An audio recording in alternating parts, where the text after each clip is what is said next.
Traffic could soon start to trickle through the border between Coutts, Alberta and Montana, but there are plenty of other slowdowns and protests popping up throughout the province. The Canadian Press reporting a breakthrough in the 5-day standoff between anti-vaccine mandate protesters and the RCMP that has brought traffic between the border to a standstill.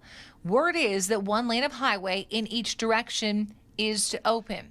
That doesn't mean that the protest is over, but it signals what we hope to be ongoing cordial efforts to address the concerns of the people that have been involved in the movement down here at Coutts.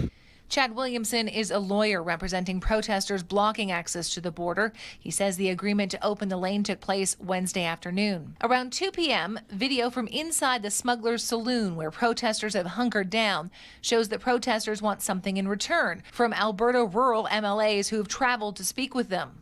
If they do not meet our requests, that border is shut again immediately.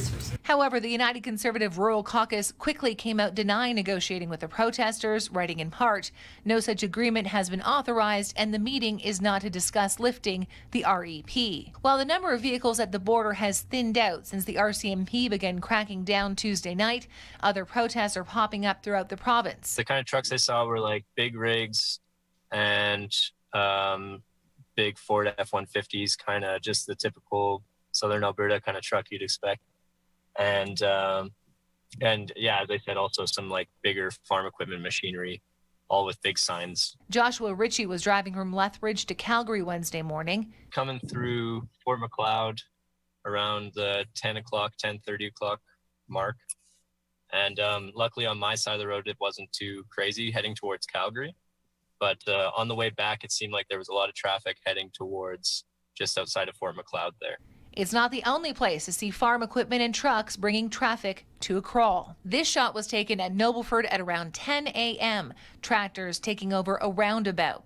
Another slowdown near Coaldale around 1 p.m. And closer to the Coutts border, video shows RCMP trying to keep the highway open in Milk River, where protesters have converged. And you can expect to see more of this Thursday as more protests are planned throughout the country. In Calgary, Tara Overholt, City News.